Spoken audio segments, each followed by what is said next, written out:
What's cracking, y'all? It's your boy Junior Mafia coming back to you with another video. So I just finished watching Monday Night Raw, and this was a alright show. For a go home show, I expected a lot more better than what we have gotten, tonight on Raw, and we had some very decent matches on the show and all that. But the main event is definitely something I want to talk about because that was very interesting for the most part. And I'll just say this now: I hope SmackDown delivers a lot more better than Monday Night Raw did, just a personal thought and whatnot. So there's that, but I definitely want to talk about certain things that happened on the show. So without further ado, let's dive right in. Oh, before I do that, let me give a huge shout out for anybody who joined the live stream today. I appreciate y'all pulling up. Had a good time. Duffy,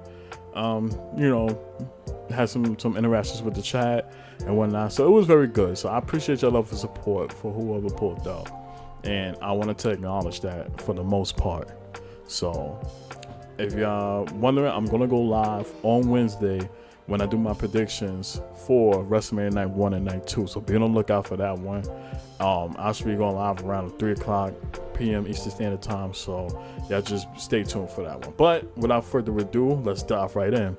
So I'm going to cut into the main event part since that was the most interesting of them all. So we see Paul Heyman waiting for Roman Reigns, and as it's happening, CM Punk pulls up to Paul Heyman, and he pretty much checking on him, saying that he looks stressed and all. And he told Paul Heyman, like, look in your eyes, what do you see? To what Paul Heyman says, cult of personality. So he's pretty much quoting his song and whatnot. And Punk like, nah, like, this is your friend, side by side with you, and checking on you and all that. And he wanted him to let it be known that I'm not here to betray you or anything. Like, I got you for life type thing. So that's what he's trying to do. And he puts his arm around Paul Heyman, pretty much consoling him. So you see a black SUV pulling up, and who gets out of it? Roman Reigns. So as he's getting out, he caught eye on CM Punk, his arm wrapped around Paul Heyman, to console him and stuff like that. To when Paul Heyman looks and he see Roman there, and he kind of screwed up there, that he trying to speak to Roman, since like it ain't what you think it is, but Roman don't give two shits about that, and he makes his way toward the arena, and he's pissed at this point. So he's walking with a sense of urgency, gets into the ring, he does his entrance and all that stuff, put the ones up. Then, if you notice, every time they get in there, Paul Heyman always passes in the mic. And it looked like it was about to happen because Paul had the mic in his hand. Roman ain't paying no mind, and pretty much did this little shoulder tackle to him to get him, to get out his way. Gets his own mic and tells Sacramento, to acknowledge me and all that. And he was saying that, well, at least I know Sacramento acknowledges their tribal chief and stays loyal to their tribal chief, unlike other people. And he was doing jabs at Paul Heyman. So, as it's happening, he's wondering, like, why would you betray me? And you hear Paul Heyman, he couldn't say a word at one point, and the crowd saying, you fucked up.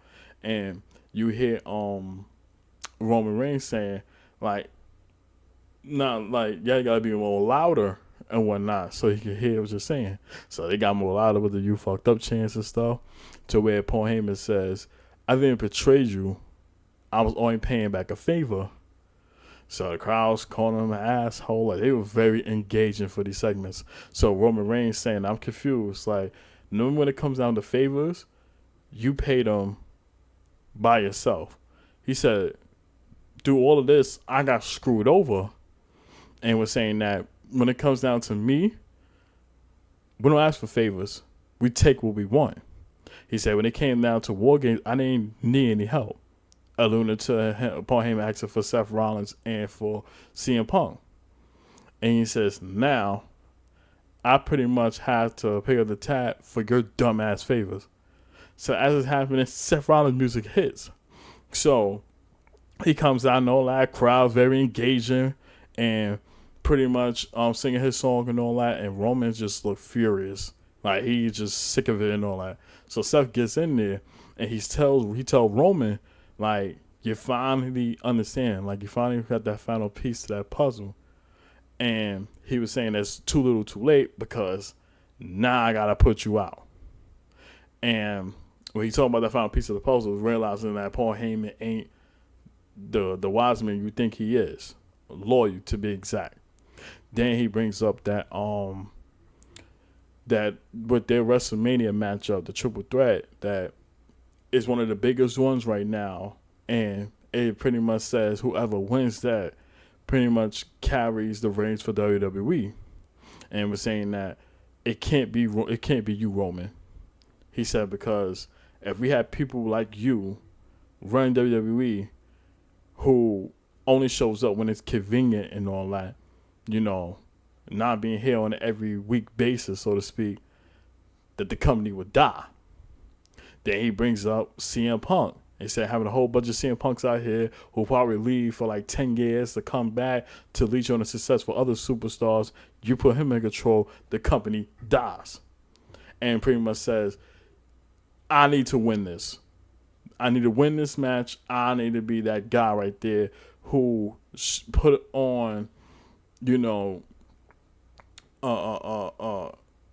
could say a role model aspect of so if you see the work ethics that I put in physically, mentally, and all that right now, and if you follow the steps that I do and be here consistent, putting my body on the line, doing everything I need to do to bring this company up to where it needs to be at, you would thrive that way.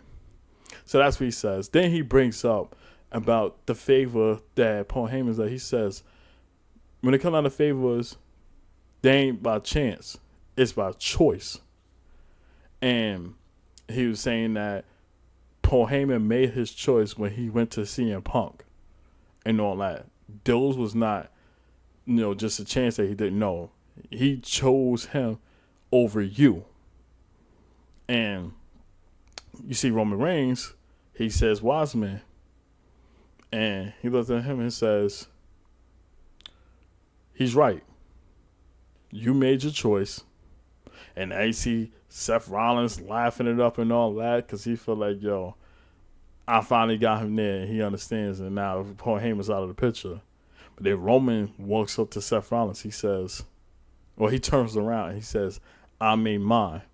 And clotheslined the hell out of Seth Rollins and went on the attack. Then he throws him out the ring and all that.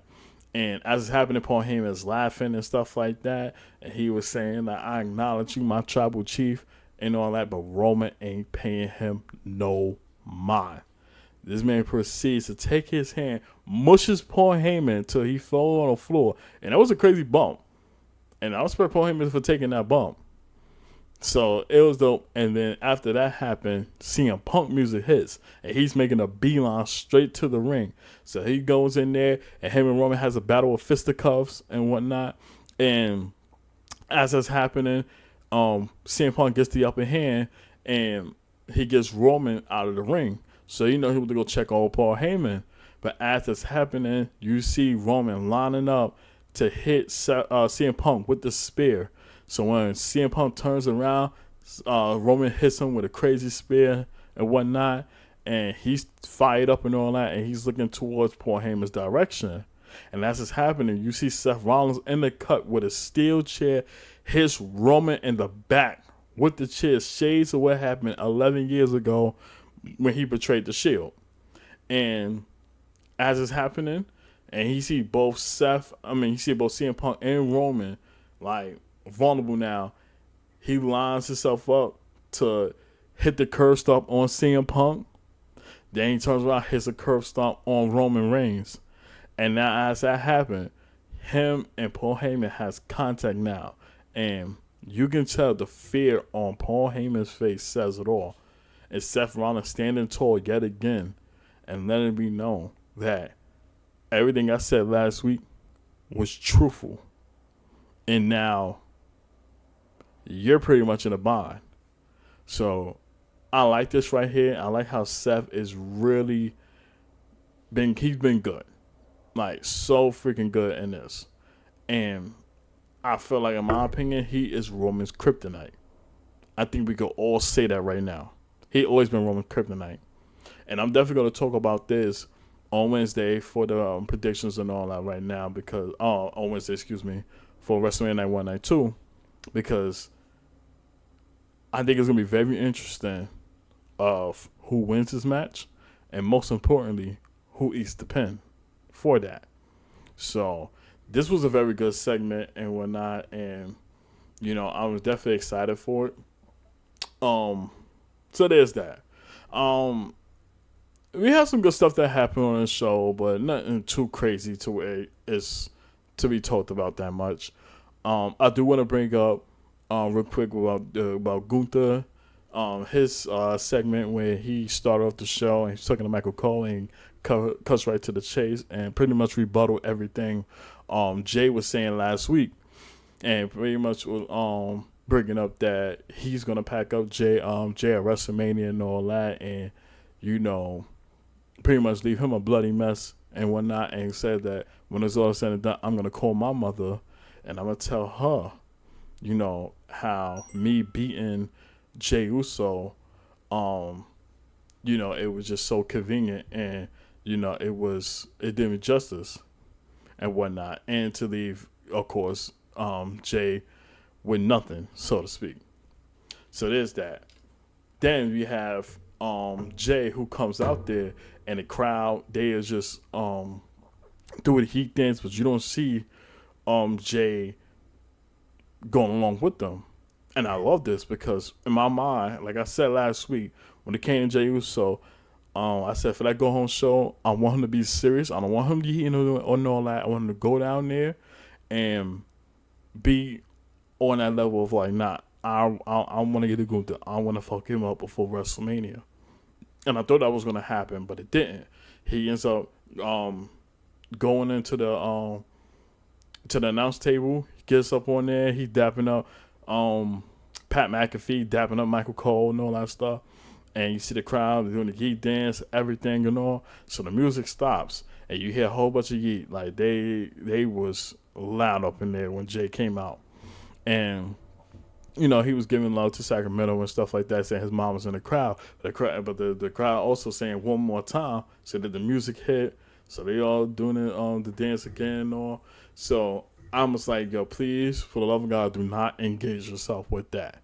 Like, just be serious in this. But I'm like, he gets his energy off the crowd and all that stuff. You gotta respect that. So even if we have a different aspect on how Jay should be preparing herself when going to Gunther, you just gotta respect what he's feeding off with the crowd and stuff. Then he goes on to say that how he's pissed and he's definitely gonna crash out on him and whatnot, and pretty much gonna kick his ass and really tap into getting the job done and walking out as world heavyweight champion. So he kept it very short and sweet, so to speak, and just let it be known that he's gonna get the job done and gonna beat Gunther for the world heavyweight championship. So I do expect that he goes on an absolute tear, when they meet face to face, and we see a side of Jey Uso that we ain't seen in a very, very long time. So I'm looking forward to that. But I'll say all in all, this was a very okay show. And like I said earlier, I was definitely expecting more than what we had gotten and whatnot. But it is what it is. We still got SmackDown, so I'm hoping SmackDown delivers on that same level and whatnot. And, it ends up becoming a lot more better. So we'll see. But comment down below. Let me know what you think about Monday Night Raw. What you think? What was the best segment on here that you was looking forward to and all that? And what would you rate the show? For me, I'll probably give it like a 7 out of 10 and all. It was okay, and it could have been a lot more better. So that's just my personal thought. But comment down below. Let me know what y'all think of it and all that. And as always, make sure y'all hit that like button, hit that subscribe button, click that notification bell so you get notified every time I drop content right here on this channel. And I appreciate y'all love and support as always. Roll to 200 subscribers. Continue to keep God first. Trust the process on anything that you do at life. Your time will come. And I'm going to catch you on the next video. Peace.